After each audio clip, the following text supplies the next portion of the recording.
వెంకటస్వామి గారు చర్చలో జాయిన్ అయ్యారు. కత్తి వెంకటస్వామి గారు, నమస్తే వెంకటస్వామి గారు. నమస్కారం. వెంకటస్వామి గారు, ఇద్దరి మాటలు విన్నారని అనుకుంటున్నాను. శశిధర్ గారు మాట్లాడింది, అలాగే రామ్మోహన్ గారు మాట్లాడింది. ఇప్పుడు ఇది స్వయంకృతం అవుతుంది, డెఫినెట్గా తెలిసి చేసిన ఏ ఉద్దేశంతో చేస్తుందో కాంగ్రెస్ పార్టీ, కానీ డెఫినెట్గా ఇది బ్లండరే. ఇదే కనుక కొనసాగితే జరిగింది ఒక అరెస్టే కావచ్చు, బట్ ఇది పెద్ద అంశం, చర్చనీయాంశంగా మారింది. కేంద్ర అధిష్టానానికి ఢిల్లీ పెద్దలకి తెలిసే ఇక్కడ కాంగ్రెస్ ఇక్కడ లోకల్ లీడర్షిప్ నిర్ణయం తీసుకుంది అనుకుంటున్నారా, లేకపోతే ఎలా జరిగింది? దీన్ని మీరు సమర్థిస్తున్నారా, ఎలా జస్టిఫై చేసుకుంటారు? అంటే కొన్ని అంశాలు అంటే పార్టీ లైన్లో కాకుండా ప్రభుత్వం తీసుకునే నిర్ణయాలు చాలాసార్లు పార్టీ లైన్కు ఒక్కోసారి కాంట్రడిక్షన్ అవుతుంటాయి. ఐ థింక్ అంటే ఇప్పుడు ఇది ఎంత నాకున్న సమాచారం ప్రకారం అయితే కేంద్రానికి సమాచారము ఇక్కడ డిస్కషను పెట్టి జరిగినటువంటిది అయితే అనిపించడం లేదు. లోకల్గా ఉన్నటువంటి ఎమోషన్స్ లోకల్గా సిద్ధరామయ్య బేసికల్గానే కొంత అయింది ఆ పేరుతో ఆయన SC ST BC minority forum నడిపినాడు కాబట్టి సో ఆయన ఏం బేసికల్లీ ఆయన పేర్లోనే రామయ్య ఉన్నది. అవును, ఇప్పుడేం హిందుత్వానికి అతను వ్యతిరేకం కాదు, కానీ అక్కడ జరిగినటువంటి నిర్ణయాలు మరి ఏ ఎమోషన్స్ లో జరిగినాయో అది కేంద్రం కాంగ్రెస్ పార్టీ అధిష్టానం యొక్క అనుమతితో జరిగినాయి అయితే కాదు. మాలాంటి వాళ్ళని కూడా డెఫినెట్ గా మిగతా వాళ్ళు కూడా they will bring it to the kind notice of the high command. Definite గా దాంట్లో ఏదన్నా ఒక మతానికో లేకపోతే ఈ పర్టికులర్ గా జరుగుతున్నటువంటి రామ మందిర నిర్మాణ దీనికి సంబంధించి రామాలయం యొక్క ఓపెనింగ్ దీనికి సంబంధించి వ్యతిరేకంగా ఉంటే మాత్రం డెఫినెట్ గా మా పార్టీ కూడా దాన్ని సరి చేస్తుంది, దాంట్లో డౌట్ ఏం లేదు. ఎందుకంటే అనుమతితో చేస్తాడు అయితే ఏమంటే రామ్మోహన్ రావు గారితో నేను ఏకీభవిస్తూనే శశిధర్ గారితో కూడా నేను ఏకీభవిస్తున్నాను. జాతి అంతా కోరుకున్నది, నేను ఇక్కడ కూర్చున్న నేను కూడా ఒక అరసేపుని. సో కాబట్టి దాన్ని ఎవరు వ్యతిరేకిస్తలే. రామాలయాన్ని రాజకీయం చేయొద్దు అనేటువంటిది అందరు కోరుకునేది, కానీ రాజకీయం చేస్తున్నది ఎవరు అనేటువంటిది ఒకసారి ఆలోచించండి. రామాలయాన్ని రాజకీయం చేసింది భారతీయ జనతా పార్టీ, దాంతో లబ్ధి పొందింది భారతీయ జనతా పార్టీ. రామాలయమే కాకుండా మిగతా ఆలయాలకు సంబంధించినటువంటి పునరుద్ధరణలో కాంగ్రెస్ పార్టీకి భాగస్వామ్యం ఉన్నది. సోమనాథ్ టెంపుల్ యొక్క పునరుద్ధరణ భారతీయ జనతా పార్టీ చేసిందా, లేకపోతే అద్వానీ గారు చేసిందా, మోడీ గారు చేసినారా? మేమే చేసినాం కదా. కాంగ్రెస్ పార్టీ అధికారికంగా నెహ్రూ గారి గవర్నమెంట్ విత్ అఫీషియల్ ఫండ్స్ విడుదల చేసి దాని పునరుద్ధరణ చేసింది కదా సోమనాథ్ టెంపుల్ ని. అదే రకంగా రామాలయం ఓపెన్ ఏదైతే అయోధ్యలో జరిగినట్టు ఇవాళ నిర్మాణం జరిగినటువంటి ఏదైతే రామాలయం ఉన్నదో దాని యొక్క తలుపులు తీసింది ఎవరు, దాని లాకులు తీపించింది ఎవరు? కాంగ్రెస్ పార్టీ. దాని శిలాన్యాసం సంబంధించినటువంటి దాంట్లో పాల్గొన్నది రాజీవ్ గాంధీ కాదా? కాంగ్రెస్ పార్టీ కాదా ఆయన? కాబట్టి కాంగ్రెస్ పార్టీని కార్నరైజ్ చేసి రాముడు రామాలయము లేకపోతే అయోధ్య అనేటువంటిది భారతీయ జనతా పార్టీ తన పేటెంట్ హక్కుగా మార్చుకోవడం. మ్యూట్లోకి వెళ్ళారు వెంకటస్వామి గారు, చెప్పండి. పేటెంట్ హక్కుగా భావిస్తున్నారు. రాముడు భారతీయ జనతా పార్టీకి సంబంధించిన వ్యక్తే కాదు కదా. రామాలయం యొక్క గతంలో మీరు గుర్తు చేసుకుందాం, గతంలో రామాలయానికి సంబంధించినటువంటి డిస్ప్యూట్ అయిపోయిన తర్వాత అక్కడ జరిగినటువంటి ఏదైతే భూమి పూజ కార్యక్రమం సందర్భంగా మా పార్టీకి సంబంధించినటువంటి రాహుల్ గాంధీ అప్పుడు ప్రెసిడెంట్ గా ఉన్నారు. అప్పుడు అడిగినప్పుడు ఆయన చెప్పినాడు రాముడు అందరు వాడు అని చెప్పినారు. ప్రియాంక గాంధీ రాముడు పాడుగా చేస్తున్నది ఎవరనేది ఒకసారి ఆత్మవిమర్శ చేసుకోవాలి. దానికి బీజేపీ వాళ్ళు సమాధానం చెప్తారు. మేబీ కాసేపట్లో జాయిన్ అవుతారు, ఆయన అమర్నాథ్ గారు కాసేపట్లో జాయిన్ అవుతారు.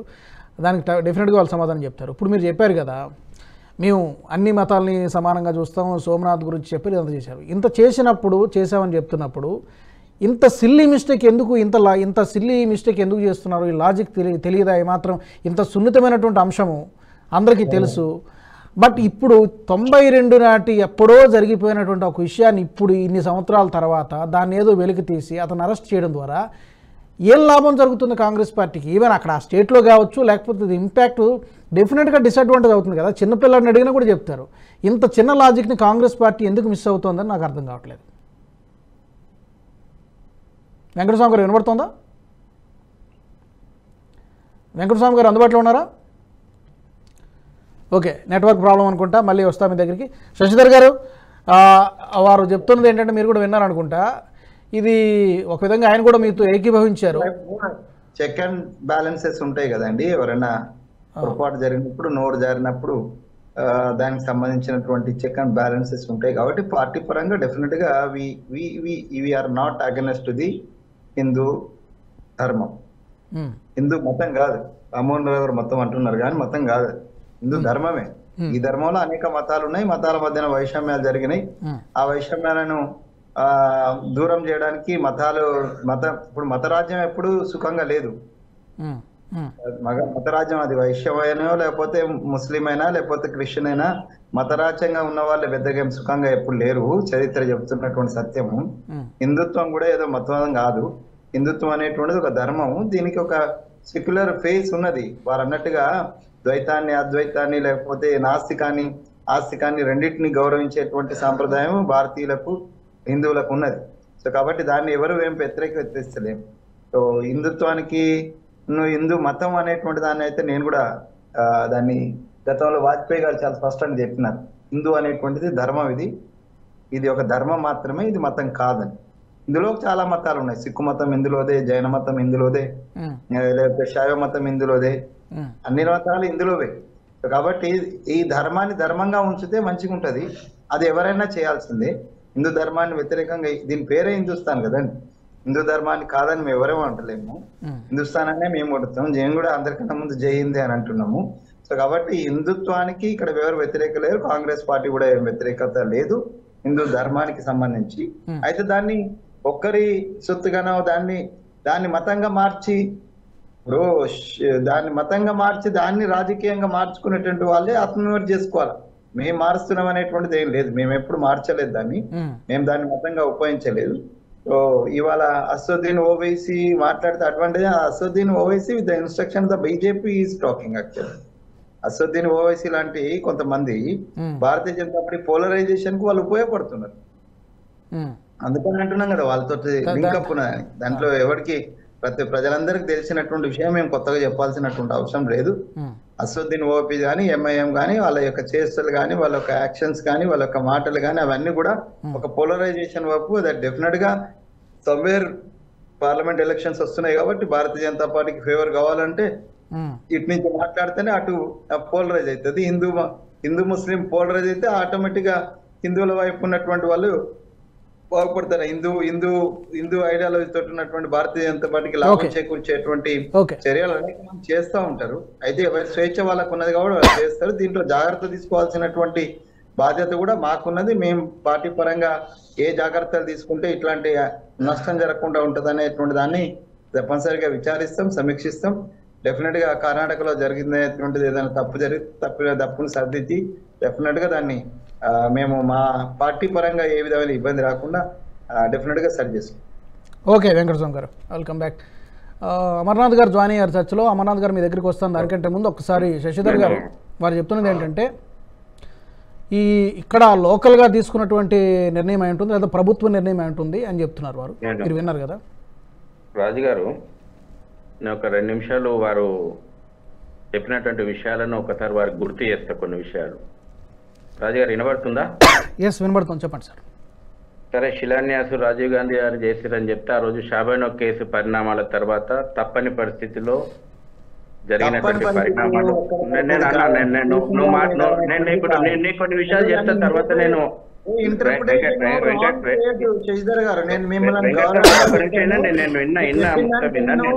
నేనేం చెప్తా, మీ స్టేట్మెంట్ కాంగ్రెస్ స్టేట్మెంట్ చెప్తాను. నేను నాకు కొద్దిసేపు అన్న, నేను కూడా ఇప్పుడు బయట వేరే కార్యక్రమం నేను మీ కాంగ్రెస్ స్టేట్మెంట్ చెప్తే తర్వాత నువ్వు వివరణిద్దు. నీ కాంగ్రెస్ స్టేట్మెంట్లు చెప్పే నేను ఈ డిబేట్ నుంచి వైదొలుగుతా. తర్వాత ఎవరు ప్రకటన చేసిండ్రు అని అంటే బాబర్ మసీద్ను పునర్నిర్మిస్తామని ప్రకటనలు పదే పదే చెప్పింది కాంగ్రెస్ పార్టీ ఎజెండాలో పెట్టి ఎన్నికలకు పోయింది వాస్తవం కాదా? కాంగ్రెస్ మేనిఫెస్టో ఈ దేశం లోపల మళ్ళీ బాబర్ మసీద్ పునర్నిర్మిస్తామని చెప్పింది కాంగ్రెస్ పార్టీ కాదా? డేట్లు రాసి పెట్టుకో అన్న. నేను చెప్తున్నాను 23/12/1949 లోపట అయోధ్య రామ జన్మభూమి మందిరంలో ఉన్నటువంటి విగ్రహాలను తీసేయమని నెహ్రూ ఆనాటి కలెక్టర్ ఫైజాబాద్ జిల్లా కలెక్టర్ జే నాయర్ గారిని ఆదేశించడము, ఆనాటి కలెక్టర్ విభేదించడము ఆన్ రికార్డు వాస్తవం కాదా? తర్వాత ఇవాళ మీ సిద్ధరామయ్య స్టేట్మెంట్, ఆయన ఇచ్చిన స్టేట్మెంటే ఉంది, I'm a Hindu, I'm against Hindutva. ఇది ఈ రోజున మీరు చెప్పినటువంటి కర్ణాటక ముఖ్యమంత్రి సిద్ధరామయ్య స్టేట్మెంటు. తర్వాత మేము బతికుండంగా అయోధ్యలో రామ మందిరం ఎట్లా కట్టదో చూస్తామని న్యాయశాఖ మంత్రిగా పనిచేసి న్యాయశాఖ మంత్రి హోదా లోపట సుప్రీంకోర్టు లోపట వాదిస్తున్నటువంటి అడ్వకేట్లలో ఒకరైనటువంటి కపిల్ సిబాల్ గారు మాట్లాడలేదా? 9 నవంబర్ 2019 లోపట రాజ్యాంగ ధర్మాసనం ఇచ్చినాక కదా ఇప్పటికి కూడా వాస్తవాలు ఒప్పుకోవాలన్నా ఒప్పుకోవద్దా అన్నటువంటి సందిగ్ధంలో ఉన్నారు. కాంగ్రెస్ నియమించే పరాశరన్ గారు పెద్ద మనిషి అయోధ్య గురించి జడ్జిమెంట్లో వాదనలు వినిపిస్తుంటే ఆనాడు ఉన్నటువంటి మీ కాంగ్రెస్ పార్టీ పెట్టినటువంటి వకీలు రాజీవ్ ధావన్ పరాశరన్ గారి చేతుల నుంచి సాక్ష్యాధారాలు తీసుకొని సుప్రీంకోర్టు బెంచ్ ముందర చించేసి అయోధ్య సాక్ష్యాధారాలను అసహనం ప్రకటించింది కాంగ్రెస్ పార్టీ కదా. ఈ దేశానికి హిందుత్వ తీవ్రవాదం అనేటువంటి పదాన్ని ఆనాడినటువంటి చిదంబరము, దిగ్విజయ్ సింగ్లు మాట్లాడి ఈ దేశం యొక్క సంస్కృతికి తీవ్రవాదం అనేటువంటి పదాన్ని జోడించి మాట్లాడింది కాంగ్రెస్ పార్టీ కాదా? అక్బర్ నామాలో, బాబర్ నామాలో, ఔరంగజేబు నామాలో కూడా అది జన్మస్థానం అంటే 7 డిసెంబర్ 1992 లోపట ఇవాళ ఆనాడున్నటువంటి ప్రధానమంత్రి పివి నరసింహారావు అది బాబర్ మజీద్ అని మాట్లాడి రాజకీయాలు చేసింది కాంగ్రెస్ పార్టీ కదా. సోమనాథ్ దేవాలయం గురించి మీరు చెప్పిండ్రు, చాలా సంతోషం. డేట్ చెప్తే రాసి పెట్టుకో అన్న. 9 నవంబర్ 1947 లోపట సోమనాథ్ దేవాలయం పునర్నిర్మాణం అప్పుడు సర్దార్ వల్లభాయ్ పటేల్ ఇచ్చినటువంటి స్టేట్మెంట్, నిర్మాణము, కాశీలో విశ్వనాథుని మందిర నిర్మాణము, మధురలో శ్రీకృష్ణ మందిర నిర్మాణము, ఈ జాతి స్వాభిమాన మందిరాలు అవి పునర్నిర్మాణం కావాలనంటే నెహ్రూ ఆనాడు నువ్వు చెప్పినటువంటి గొప్పనైనటువంటి నెహ్రూ, ఆనాడున్నటువంటి ప్రధానమంత్రిగా బాధ్యతలు ఉన్నటువంటి నెహ్రూ రాష్ట్రపతిని కదా బాబు రాజేంద్ర ప్రసాద్ ను పోవద్దు అని చెప్పి లేఖ రాసింది. లైబ్రరీలో ఉందన్నా, అఫీషియల్ గా లేఖ రాసిండు ప్రధానమంత్రి బాబు రాజేంద్ర ప్రసాద్ కు లేఖ రాసిండ్రు మీ కాంగ్రెస్ ప్రధానమంత్రి. మీరు గొప్పగా చెప్పుకున్నటువంటి మీ రాజవంశపు ప్రధాని, మొట్టమొదటి ప్రధాని సోమనాథ్ దేవాలయం నిర్మాణానికి పునర్నిర్మాణానికి పోవద్దని రాష్ట్రపతి బాబు రాజేంద్ర ప్రసాద్ చెప్తే అధికారికంగా రాష్ట్రపతి ఆ యొక్క లేఖను తప్పుబట్టి పోయినటువంటి మాట వాస్తవం కదా. ఇవాళ మీరు ఇక గొప్ప గొప్ప ప్రకటనలు చెప్పుకుంటే ఆశ్చర్యం అనిపిస్తుంది. మేము చాలా స్పష్టంగా ఉన్నాం, మీ రాజకీయాలల్లో మేము స్పందించాము. ఎస్, కేసులు ఉన్నాయి కదా, గర్వపడ్డారు. కర సేవకులు ఏ రోజు కూడా వెనుకడుగు వేయలేదు, ప్రాణాలనే త్యాగం చేసేందుకు సిద్ధపడ్డటువంటి వాళ్ళు ఈ కేసులు కొట్లాడడం గొప్ప కష్టం కాదు. ఖచ్చితంగా న్యాయస్థానాల మీద రామాలయం తీర్పు వచ్చిన తర్వాత కన్క్లూడ్ చేస్తున్నా తర్వాత మీరు అందరు చెప్పొద్దురు. రామాలయం మీద తీర్పు వచ్చిన తర్వాత ఈ దేశ ప్రజలకు న్యాయస్థానాల మీద ఇంకా నమ్మకం ఏర్పడ్డది. ఖచ్చితంగా న్యాయస్థానాలలో అవి తేల్చుకుంటాము. ఒక్కటి మాత్రం చాలా స్పష్టం, మీరు ఇంకా కుట్రలు బన్ని ఇంకా బాబర్ ఎజెండాను, టిప్పు సుల్తాన్ ఎజెండాను ఈ దేశం మీద మేము రుద్ది భవ్య దేశమంతా ఎదురు చూస్తున్నటువంటి ప్రాణప్రతిష్ఠ కార్యక్రమాన్ని కూడా ఏదో ఒక రకంగా డీవియేట్ చేయడాన్ని, ఆ అటెన్షన్ డైవర్ట్ చేయడానికి రాజకీయ కుట్రలు పన్నుతున్నారు కదా. మేము మీ కుట్రలలో పడము. దేశవ్యాప్తంగా ఇంటింటికి అక్షతలు పోతున్నాయి. దేశమంతా కూడా ఇవాళ 22 ప్రాణప్రతిష్ఠ గురించి ఎదురు చూస్తుంది. మీ సోనియా గాంధీకి సలహా ఇవ్వండి, మీ ఖర్గే గారికి సలహా ఇవ్వండి. ఆ పోయే జీవితంలో వచ్చిన అదృష్టము పోయి ఆ ప్రాణప్రతిష్ఠ కార్యక్రమంలో పాల్గొనమని చెప్పండి. జంజం వేసుకున్న బాపనాయన నేనే అని చెప్పుకున్నాడు కదా, రాహుల్ గాంధీ గారికి కూడా సలహా ఇవ్వండి, పోయి ఆ కార్యక్రమంలో పాల్గొనమనండి. ఇవాళ మీ చిల్లర రాజకీయాలకు ఈ దేశ ప్రజలు చాలా స్పష్టంగా అర్థం చేసుకున్నారు. మేము విశ్వ హిందూ పరిషత్గా మేము చాలా స్పష్టంగా ఈ ఛానల్ ద్వారా కూడా ప్రజలకు చెప్తున్నాం. న్యాయస్థానాలు ఎన్ని కేసులు, అది తెలంగాణ ప్రభుత్వమైనా కర్ణాటక ప్రభుత్వమైనా కాంగ్రెస్ కుట్రపూరితంగా మీరెన్ని కేసులు తిరగదోడినా ఆ కేసులను చట్ట ప్రకారం మేము ఎదుర్కొంటాం. గర్వపడుతున్నాం. ఇవాళ రామ మందిర ఉద్యమం లోపల ముందు వరుసలో ఉన్నందుకు రాముని వారసులమని చెప్పుకుంటున్నందుకు, ఓకే. రామరాజ్యమే మా యొక్క లక్ష్యం అని చెప్పుకుంటున్నందుకు నిజంగా మేము ఇవాళ గర్వపడుతున్నాము. తప్పకుండా న్యాయస్థానాల ముందర కేసులేవో ఎదుర్కొంటాము, వాటిలో విజయం సాధిస్తాము. ఒకటి మాత్రం, మీరు ఈ ప్రాణ ప్రతిష్ఠ కార్యక్రమాన్ని ప్రజలందరూ ఎదురు చూస్తున్నటువంటి కార్యక్రమంలో చిల్లర రాజకీయాలు జోడించి డివియేట్ చేద్దామని కాంగ్రెస్ పార్టీ ప్రభుత్వాలు ఉన్న చోట ప్రయత్నం చేస్తున్నారు కదా, వాటిలో కూడా మేము స్పందించదలుచుకోలేదు. తప్పకుండా 22 జనవరి వరకు మా అందరి లక్ష్యం జాతీయ ఎజెండా, జాతీయ ఆకాంక్ష మేరకు 500 సంవత్సరాల పోరాటం తర్వాత, 134 సంవత్సరాల న్యాయ పోరాటం తర్వాత, 500 సంవత్సరాల 77 సార్లు ఉద్యమాల తర్వాత, 17.5 కోట్ల కుటుంబాల కంట్రిబ్యూషన్ తోటి ఈ దేశంలో ఉన్నటువంటి 140 కోట్ల మంది, వెంకటరామన్న రాసుకో ఈ మాట కూడా నేను అంటున్నా, 140 కోట్ల మంది రాముని వారసుల యొక్క కళ సాకారమైంది, నెరవేరబోతుంది.